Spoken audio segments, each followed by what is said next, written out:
आप अंदाजा लगाएं, हरियाणा में, मैं एक ही प्रदेश का उदाहरण दूंगा, हर साल 5,500 की पक्की भर्ती होती थी हमारे प्रदेश में, अब केवल 900 अग्निवीर लिए जा रहे हैं, जिसमें से 200 पक्के किए जाएंगे, 225, बाकी घर आ जाएंगे। कहाँ 5,500 की पक्की भर्ती और कहाँ 225 पक्के किए जा रहे हैं। जहां देश के लिए अपनी जान कुर्बान करने का जहां जज्बा था जिस नौजवान में, आज वो अपनी जान की कुर्बानी की बाजी लगाकर डंकी के रास्ते पनामा के जंगल से होते हुए अमेरिका का बॉर्डर क्रॉस करने की वहां का नौजवान सोच रहा है। ये स्थिति ला दी इस सरकार ने। आपने देखा होगा कि एक रिपोर्ट भी आई हरियाणा के नौजवान को लेकर, जिसमें रिपोर्ट में कहा, इंडिया एम्प्लॉयमेंट रिपोर्ट 2024, जिसमें कहा कि 55% पढ़े लिखे नौजवान हरियाणा प्रदेश के, हरियाणा से बाहर रोजगार का सपना लिए हुए बाहर जाने के प्रयास में है या जा चुके।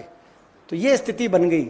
इसके लिए जिम्मेदार तो इसका एक पहलू फौज की में जो खामियां हैं, जो इसका जो रिपोर्ट्स में है, और दूसरा पहलू हमारे नौजवान के अरमानों पे को जो चकनाचूर करने का काम किया गया, देश का नौजवान उसकी देशभक्ति की भावना पे जो चोट पहुंचाने का काम किया गया, दूसरा पहलू वो है। और इसका तीसरा पहलू और अंतिम पहलू, देश की फौज के प्रति जो देश की सरकार का रवैया रहा है जब से सरकार आई है, उस पे प्रश्न चिन्ह लग रहे हैं। अग्निवीर योजना बिना किसी चर्चा विचार विमर्श कर इतनी बड़ी देश की फौज जिसने दुनिया में आपका हमेशा गौरव बढ़ाया, उस फौज की प्रक्रिया बदल दी, कहीं कोई चर्चा नहीं। और इसी तरीके से आपने देखा होगा शपथ ग्रहण समारोह प्रधानमंत्री जी का और केंद्रीय मंत्रिमंडल का जो शपथ ग्रहण समारोह था, उस शपथ ग्रहण समारोह में आपने देखा होगा कि शायद ऐसा किसी देश, दुनिया के किसी देश में इस तरह से अपनी सेनाओं का इस तरह का अपमान कभी नहीं किया गया होगा कि 5वीं और 6ठी पंक्ति में सीडीएस को और तीनों सेनाओं के अध्यक्षों को वहां पे जगह मिली, जबकि अगली पंक्तियों में देश के उद्योगपति, देश के अभिनेता, बिजनेसमैन और धननाड़ श्रेणी के लोग अगली पंक्तियों में बैठे थे।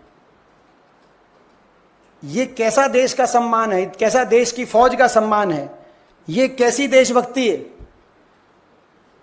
मैं आखिरी बात करके अपनी बात समाप्त करता हूं, फिर आप प्रश्न ले सकते हैं, आपके प्रश्न ले सकते हैं। ये देश की सरकार को, ये हम देश की सरकार को मैं चेतावनी देना चाहता हूं कि ये देश जय जवान, जय किसान और जय संविधान का देश है।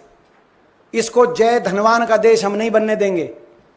देश में मजबूत विपक्ष है और दोबारा से कान खोल के ये सरकार सुन ले, ये जय जवान, जय किसान और जय संविधान का देश है। इसको हम जय धनवान का देश नहीं बनने देंगे। देश की सेना के अध्यक्षों की जो का मान सम्मान है, वो केवल उन्हीं सेनाओं का नहीं है, प्रत्येक देशवासी का मान सम्मान है। उनका इस तरह का अपमान को हम स्वीकार नहीं करेंगे और अपनी मांग हमारी उस पर हम कायम हैं। जब ये संसद का सत्र आएगा, संपूर्ण विपक्ष इंडिया गठबंधन एकता से लड़ाई लड़ेगा और अग्निपथ